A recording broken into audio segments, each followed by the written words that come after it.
Welcome back to The Fuse Show, everybody. My name is Jim. I'm the co-founder of xfusion.io and the co-host of The Fuse Show.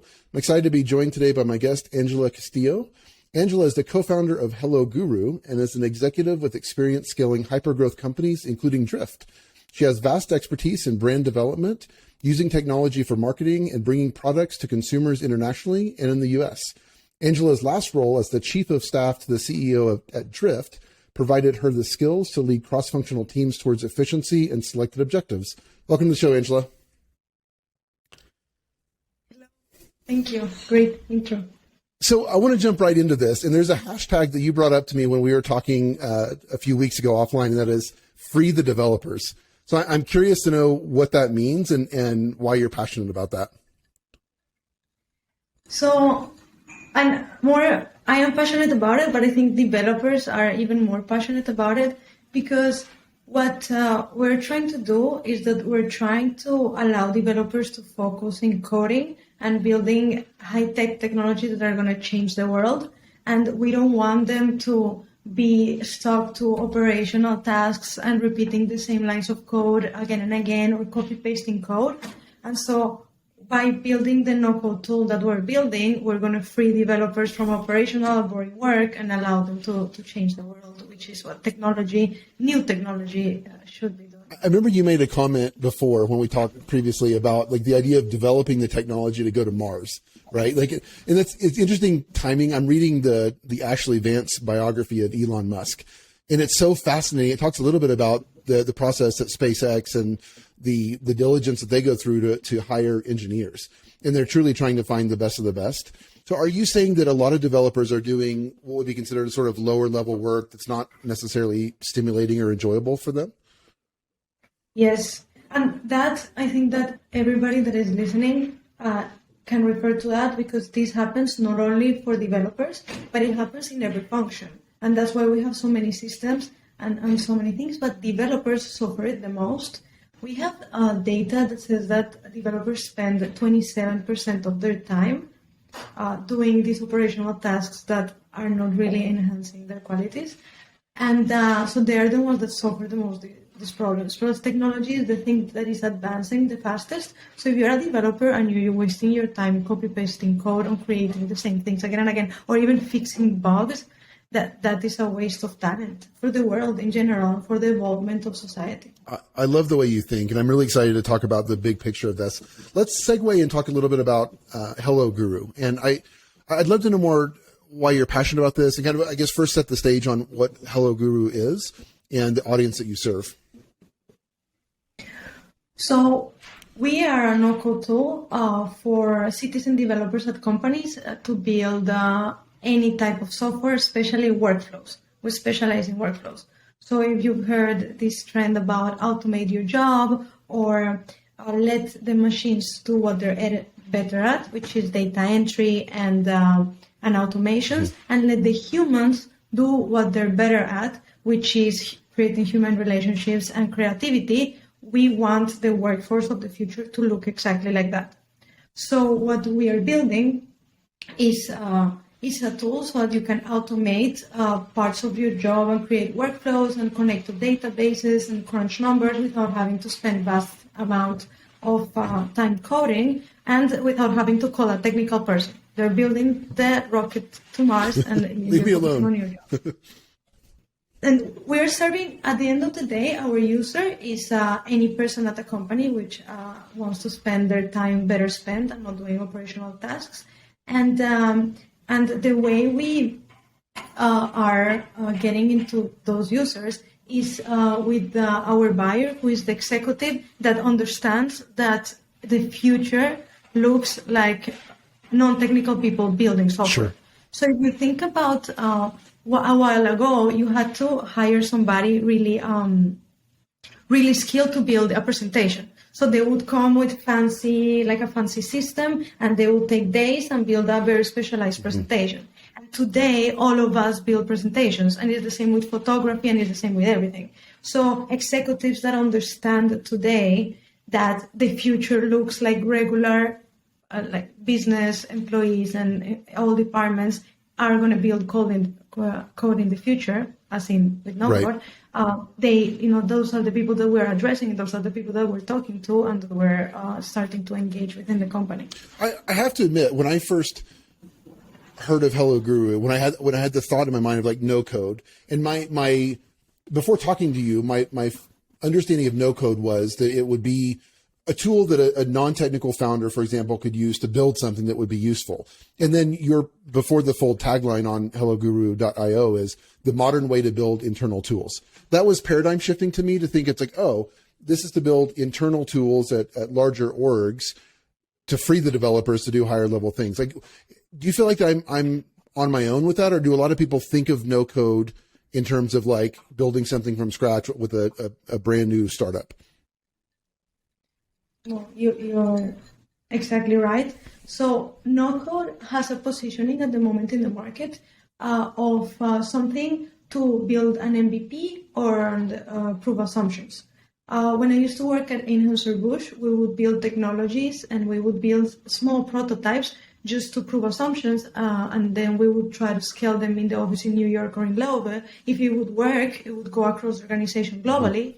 And if not, we would test something else. So it's something we would use any type of technology to test assumptions. And that's how NoCode is perceived by many people. And it's great, and it absolutely works for that. It perfectly works, and there's many people more than ever building their companies, their prototypes, and showing technology to investors and to the world using NoCode technologies, and that's great. I love it. We have a different focus, because what happens if you build an MVP NoCode and you don't build it to scale is that you're going to have to rebuild it in the future if you don't think about long term and you just think it as a prototype. Right? So we saw that problem, and what we're doing is that we're building a tool with microservices, which makes it scalable. That way, you're going to be able to create something using NoCode with us, and then you don't need to think about rebuilding it. It's always going to be fast, it's never going to break, and it's not going to start generating problems. And there are many NoCode tools at the moment that are scalable and are cyber secure, and they work for big organizations, for enterprises, and even for highly regulated industries, which is the hardest target. Mm-hmm. But there are not many. But as NoCode, finds use case, and as NoCode evolves in the maturity of technology, we're gonna continue finding that NoCode is for every use case that code is. So including MVPs and non-scalable things to very complex problems to solve. I really appreciate the opportunity to talk to you, because I think it's important for people to know, to widen their paradigm on what's possible with NoCode, because I know, like I said, for me, my paradigm was very small on what could be done. And I'm actually, my wheels are turning now. Our organization is growing. We're at about 50 people now. And I was recently talking to one of our team leaders who's a developer about developing a platform internally that would help like report client metrics. We provide customer support. So it would report metrics on a dashboard that would be consumable by our leadership team, but also like an HR function, maybe even built in CRM, like effectively a dashboard that we can use to run our whole business. Is that a stretch for the capabilities of HelloGuru, or is that like within scope of what could be built? Yeah, that's absolutely in scope, and not only HelloGuru, but many NoCode tools can do that easily. And I think the reason why people think that NoCode is for simple use cases is because of the time investment that you need to put. So if you want to build something really simple, like a website or even a CRM or a dashboard like the ones that you're mentioning, anybody can do it with an investment of maybe 3 hours of learning plus 3 hours of building. You just have to get in there, get acquainted with the tool, and start building. The reason why people don't build more complicated things is because then it takes a bigger learning curve, right? So making something really simple requires 3 hours, and you can build it immediately. But if you want to make something really complicated, then it's going to require for you to perhaps learn a tool for 2 weeks, or maybe even for a month. And that's why people don't understand that you can build very complicated stuff. And that's why the challenge is to make a UX UI so simple that you can build complicated things with very little learning curve. And that's what we're focusing on, to make sure that to build something big and ambitious, you don't need to spend 3 months studying. It honestly sounds too good to be true. And I think that's going to be one of the objections. Because I mean, we semi-scoped out the project to build this internally, and it's like, would cost thousands of dollars for us to do this. And that's just getting started, and it's crazy to me that that's potentially not even necessary. And we already have quite technical people on our team that I'm confident can, figure this out, that they could use HelloGuru to build this. That's, I don't know, it's mind blowing to me. Who is so an executive and you mentioned to me offline that your ICP, ideal client profile, is somewhere in the range of business that's 200K to 500K MRR. So in that case, an executive comes in and says oh, okay, I want to use this. Who actually implements that within the team? Is it a developer? Is it just more of a tech savvy person on the team, or who would that be? The idea would be that you don't need to have a tech savvy person, because that's the whole point. But of course, CTOs want to get involved. They want to see what's the potential and what can they do further. So the target that we're addressing, where we have found more traction and that we add more value, which is the whole point, is companies that are in Series A, where they achieved product market fit, and they have something people love, and now they need to scale their processes to grow. Yeah. So at that point, to scale your processes, you're going to have to buy a lot of software or create software from scratch using code, all your tools that your employees use every day, or you can use us to create your tools. So it depends on the team that first needs the software development, the tool, the workflow, the CRM, the dashboard, who's going to be involved in that project. But what we found is that non-technical people, like ops team or the marketing team, can easily run the project and run the product without having any trouble. I see. So what would you say is your biggest pain point right now within HelloGuru, or biggest challenge? Education is it's hard if we're thinking about having fast customer acquisition, because there's the target that we're focusing on right now is people that at least use another NoCode tool. So they already understand. I see. They already understand that it works and that it's simple and that you don't need to build everything with code, because not everything is complicated. There's some simple workflows in life and business. So, but as we move towards acquiring different types of customers, we need to basically prove ourselves by showing the product in 20 ways and showing use cases in 20 ways and showing other no-code tools even, and how they've been very successful and how people are using them. And that is, I think, the biggest pain point. But we have a light because the younger generations, which are the workforce at companies right now, are very tech savvy. Yeah. And they pick up tools incredibly fast. And so when we provide tools to these young teams that they're proactive, they want to learn, and they're not scared to downloading a system and just start creating value to the company with it, that's where we show like people that are a little bit detractors of the technology that anybody can do it. Yeah, no, that makes sense. I want to pan out for a second and consider the big picture view. What do you see? We talked a little bit about this earlier, but I'd like to go a little bit deeper. What do you see as the future? I mean, how does this evolve on a 5, 10-year, 15-year time horizon in terms of, well, how it shapes the future of startups or business in general? So what I think is that it's going to make us a lot more efficient. Because if you think about today, I would say 30% of the time that we spend at our jobs is doing operational tasks that we don't need to do. Even executives replying to emails and putting data in different places and spotting mistakes within the data that we put. But because wherever there's human, there's error. If you create an Excel file, you're going to have mistakes. If you create an email, you're going to have mistakes. If you create a Word, you're going to have mistakes.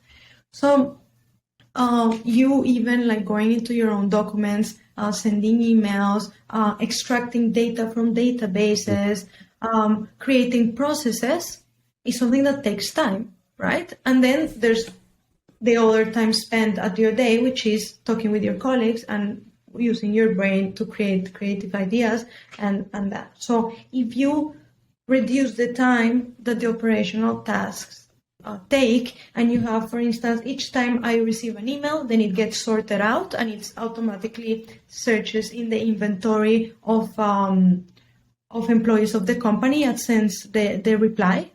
Because there's some things you don't need to think about. Yeah. You're just a bridge between two people communicating, or some data going up.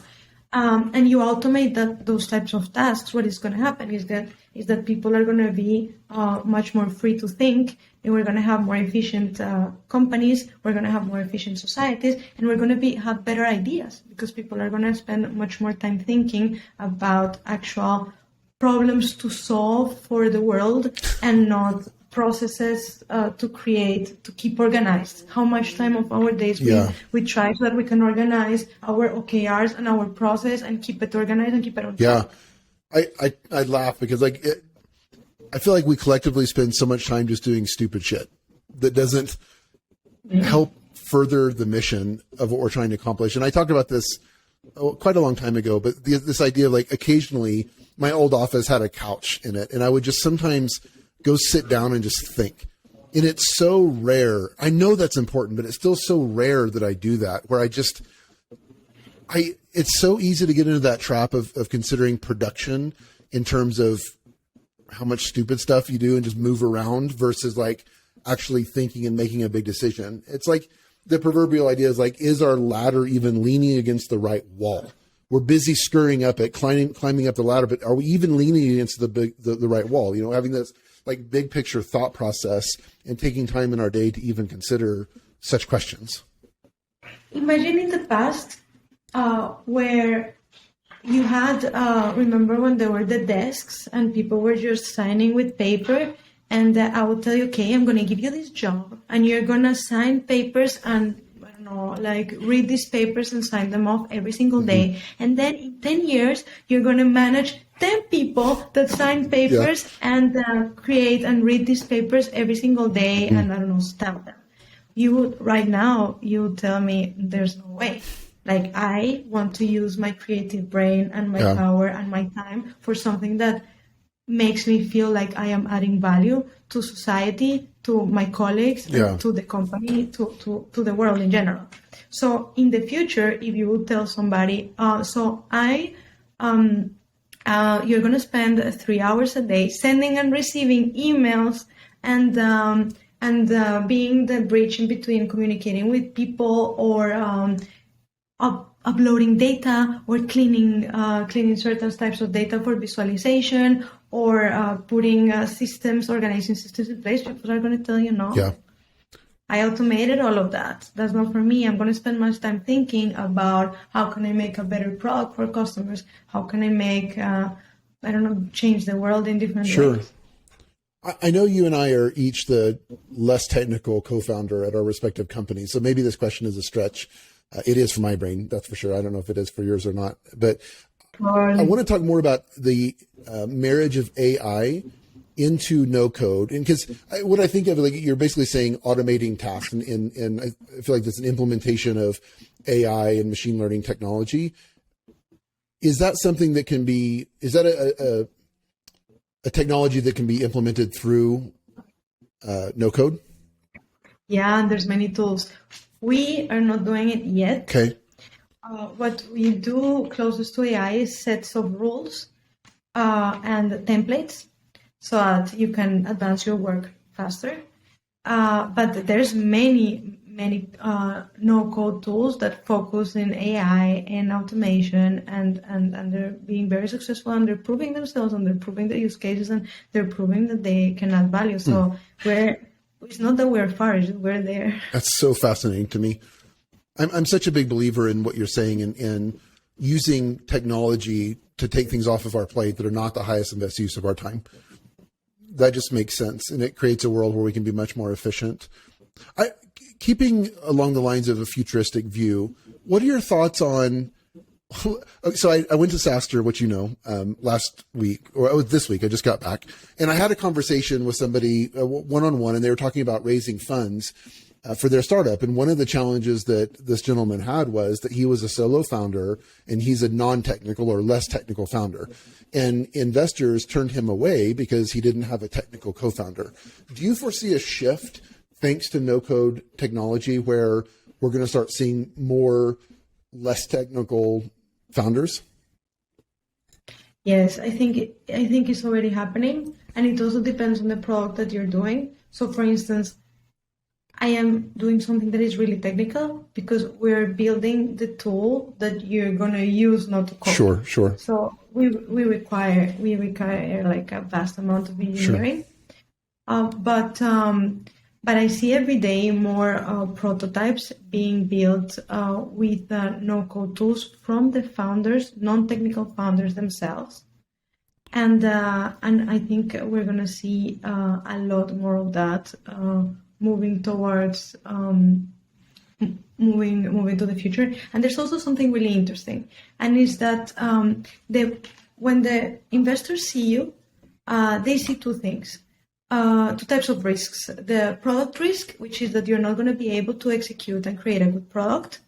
And then they see the market risk, right? That the market is not going to adopt the technology that you are proposing. And so the fact that technology is advancing so much and so fast, and that is becoming each time easier and easier and easier to create good technology really fast, is for investors, it becomes really easy to say this person can execute a product. Because for me to convince you that even though I am not a technical founder, I can promise you that I can build an app, you're going to believe me because it's happening every day. Right. It's not very complicated anymore. There's a lot of talent out there. There's a lot of tools. There's a lot of, so even with I've seen people doing seed rounds with Figma prototype. I see.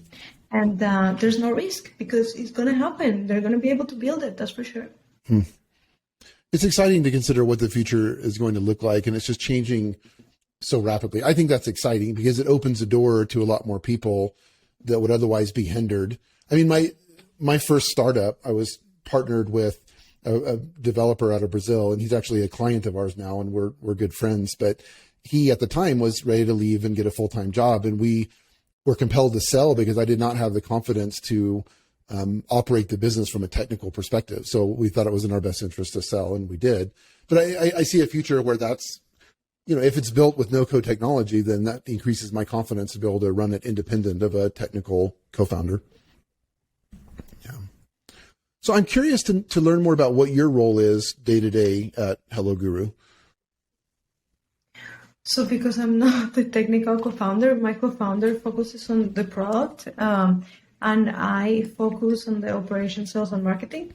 So at the moment, the size of the startup that we have, that's really all we need. We need to make sure that we have a product that people love, and that we are constantly improving it and making sure that it's the best it can be. And then we need to make sure that people see us, understand what we do. We create relevant content to our community, and that we increase on having like strategic partners to come and work with our product, but also inform our roadmap based on their problems.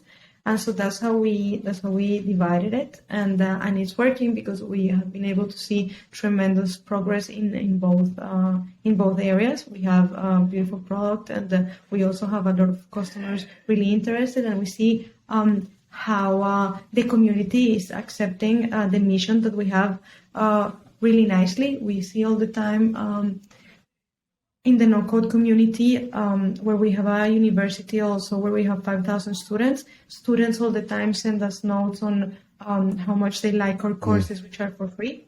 They love that, and so we have a big community there. But there's also founders tell us how much they love that they're going to be able to speed up their operations with our tool, and we get a lot of shout outs, and that's really rewarding because the whole point of putting the effort is to create something that adds value, and that people in general, they don't have to be your employees, are excited to talk about and are excited to try and are excited to see how it works and how it will change the future. Yeah. And that is, I think, what motivates us all. Absolutely. Speaking of making good progress, you mentioned on LinkedIn that iteration is one of your top values. I'm curious, and by the way, that for anybody that hasn't come across it, the visualized value,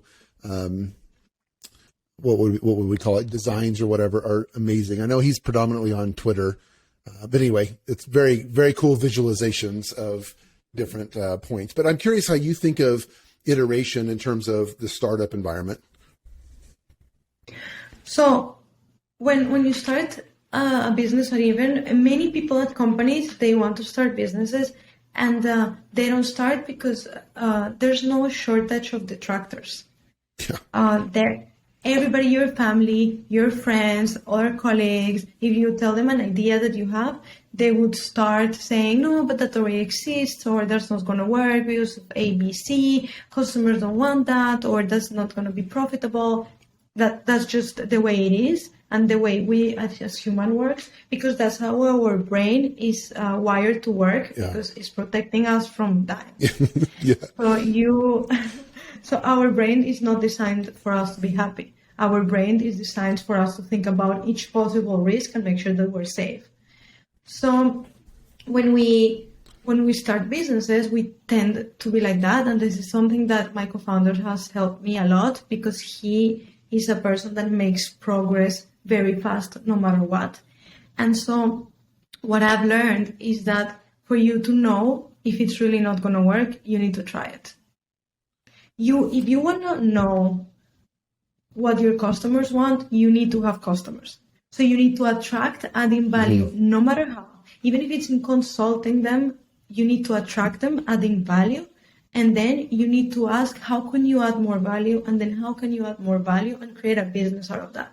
But there's theoretically, nothing in your head, there's no plan and no assumption and no data that is going to tell you what works or not. Otherwise, VCs wouldn't exist, because there would not be risk, because the data will tell you the answer. Right. But that's not the case. Yeah. The only answer is iteration. The only way you're going to know if something works is trying it. Yeah. I love that paradigm. And I went to a conference like 2 years ago, LTV Conf in Manhattan. And there was a speaker, David from Grasshopper, forgetting his last name, but he sold Grasshopper for millions and millions of dollars. And he basically said that while he was there, they figured out how to put $1 into the slot machine and get $2 out. And they had to go through a huge number of experiments to do that. And he shared what worked for them. And then he was like, by the way, that very likely will not work for you. So it's like, it's the equivalent of, me getting a winning lottery ticket, cashing that in and then giving that to you. It's like, well, thanks, but that's not going to work for me. And his point was, it's a series of experiments and just seeing what works. And it's not to say that it's recklessness or that we don't take educated bets, but that's exactly what David and I, my co-founder, have been doing. And I just don't know that there's a better way. And that's what I hear from so many founders. Like, you've just got to put yourself out there and be willing to accept failure and pick yourself up and keep trying.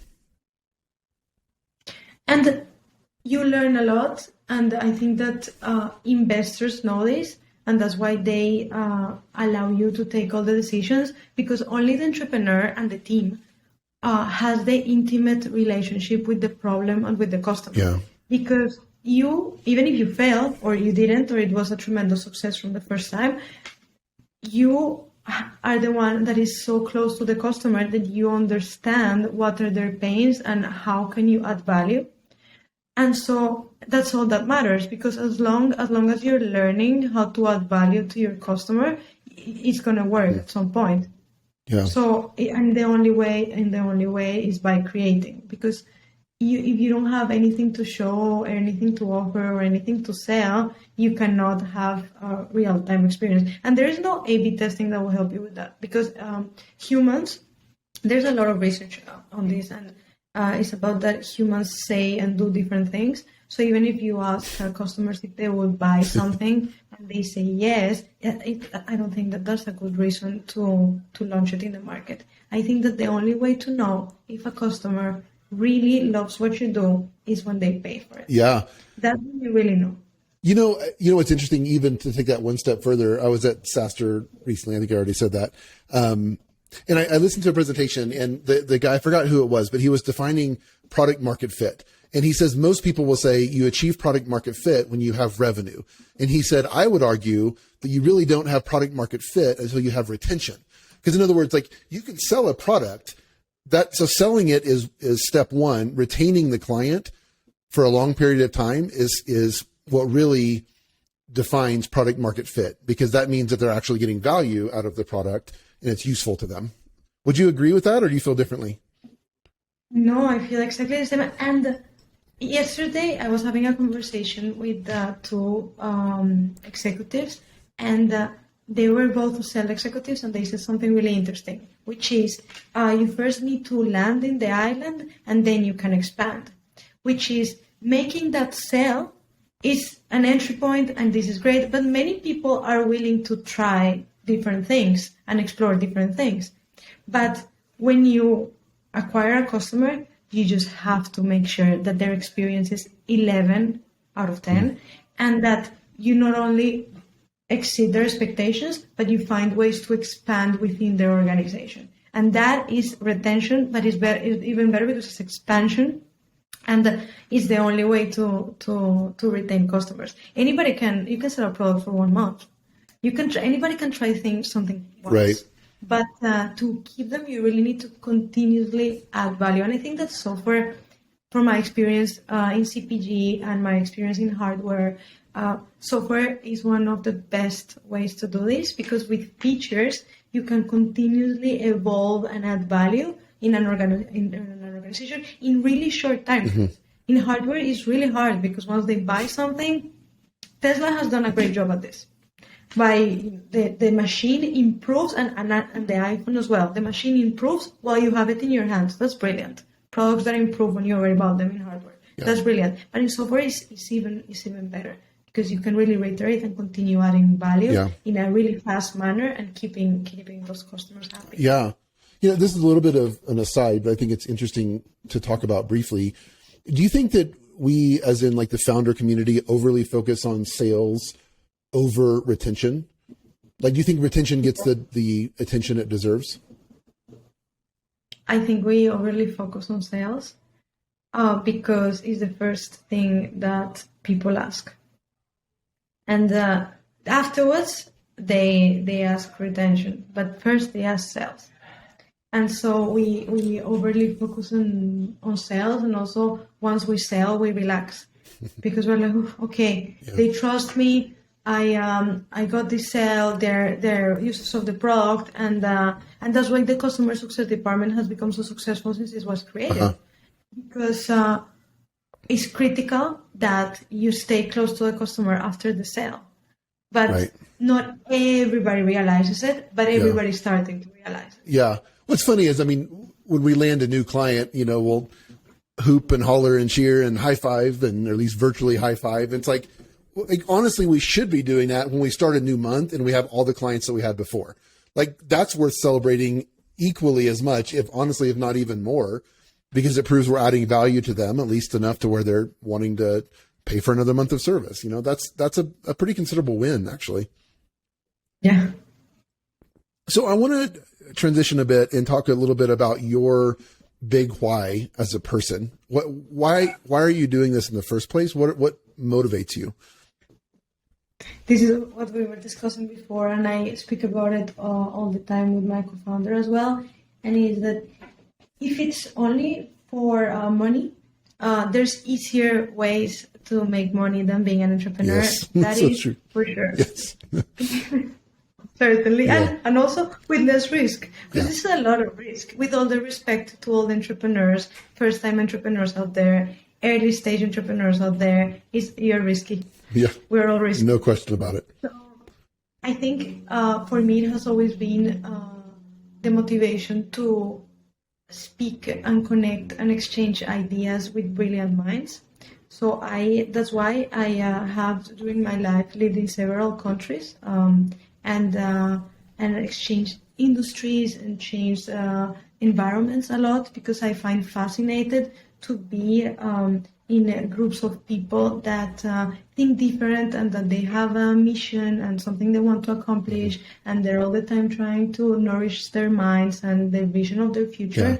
And that's really what I like the most out of working in my startup, but also in the past, because I enjoy communicating great ideas with people, and I want to nourish that. So that is what motivates me all the time. Yeah, that's so profound. I feel very much the same way. And I told you offline that through the Fuse show, we've had the opportunity to interview 150 founders in a short amount of time, and it's an amazing opportunity. I've met people from every corner of the world working on a huge variety of startups, and it's opened my eyes. Like I didn't explore NoCode extensively before I met you, and it's like, oh man, I'm really excited about this. Like the future in this arena is incredible. And then also the conveyed passion.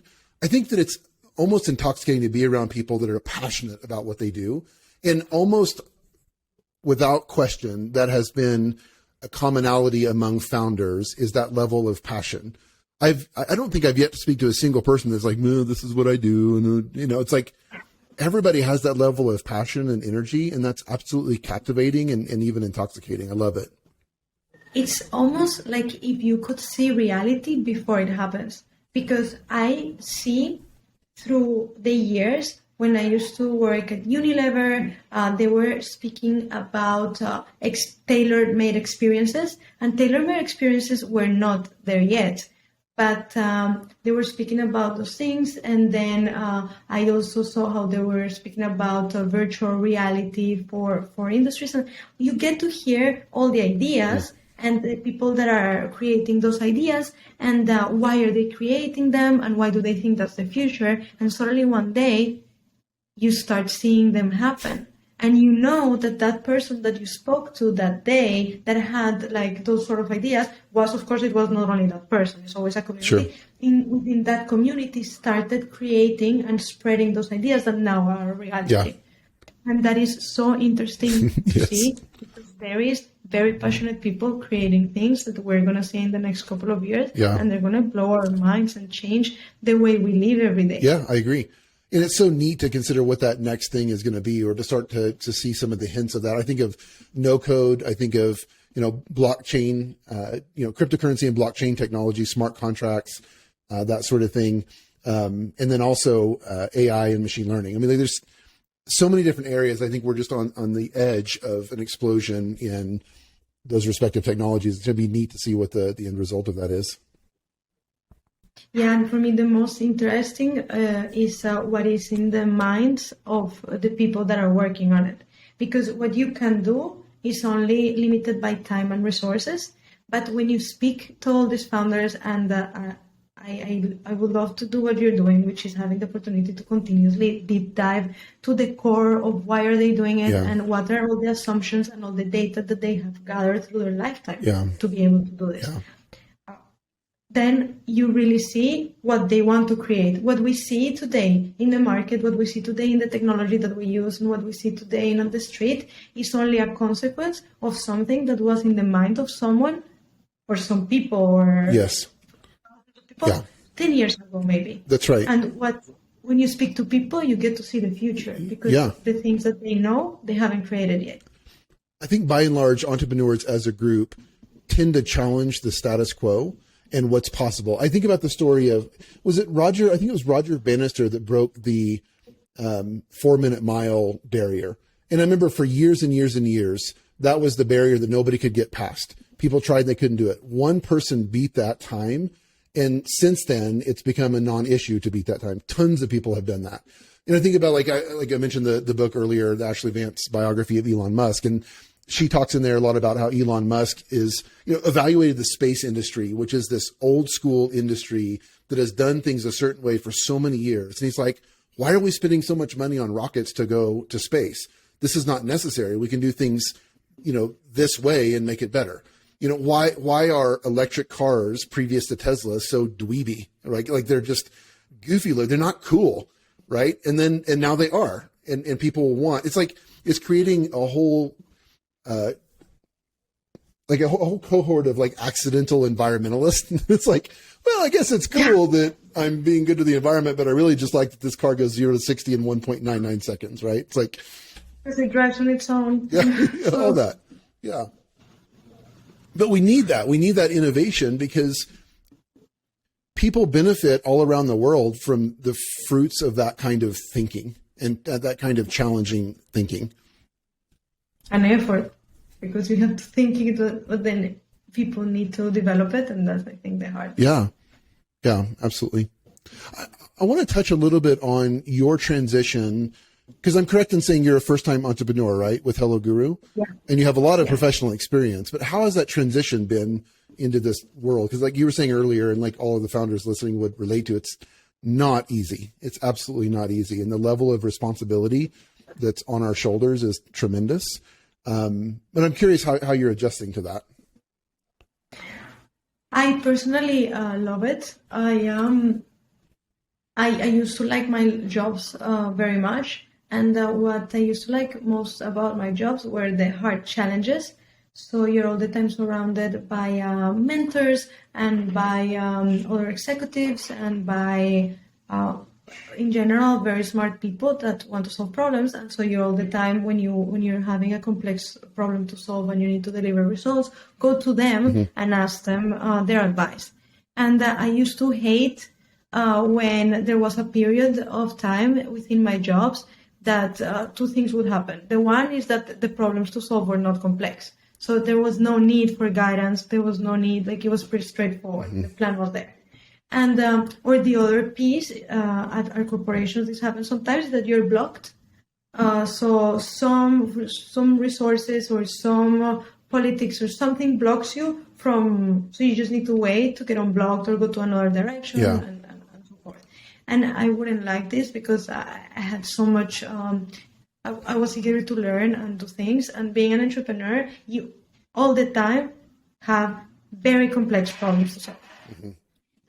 I could have 8 hours a day meetings with mentors and executives, and I would always have one challenge or 2 or 3 or 10 to tell them, because you're doing something that nobody else has done. So every perspective is a challenge. Yeah. The product is a challenge, the business model is a challenge, the customer is a challenge, the user is a challenge, the team is a challenge.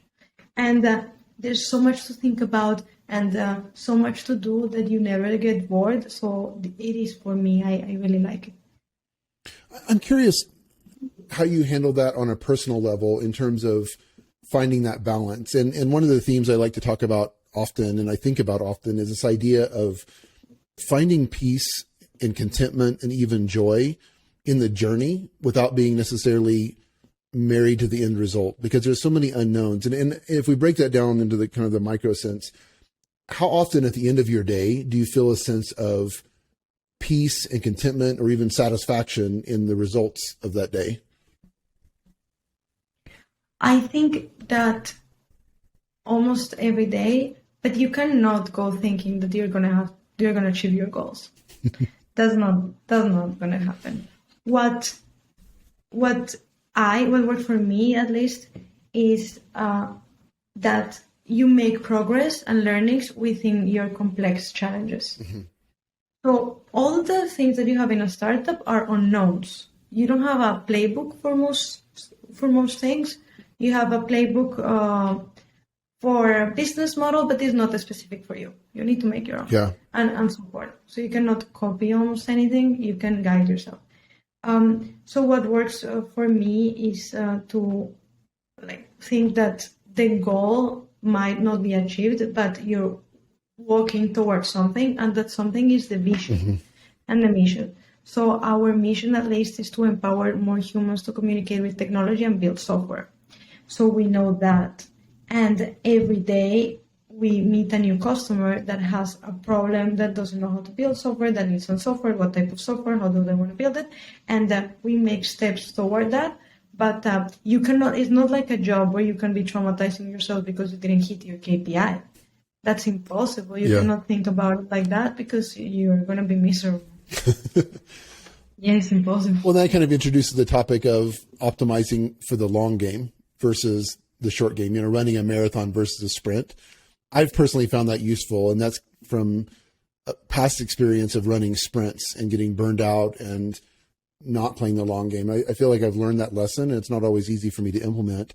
But I find that that's generally true of most entrepreneurs, is thinking through the long term. Would you agree with that sentiment, or do you view that a little bit differently?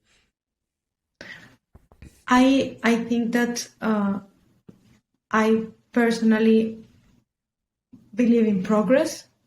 So as long as you're making progress, like you're going in the right direction, the faster the better, of course. But the thinking in the long term, it just doesn't allow you to, for me, it just doesn't allow you to see, if you focus too much on the goal, then you're going to be able to pivot fast enough. So you have like a couple of things that you're working on, and it's pretty much set. So if you are pre-product, you got to build a product. If you're pre-revenue, you got to get some customers. If you are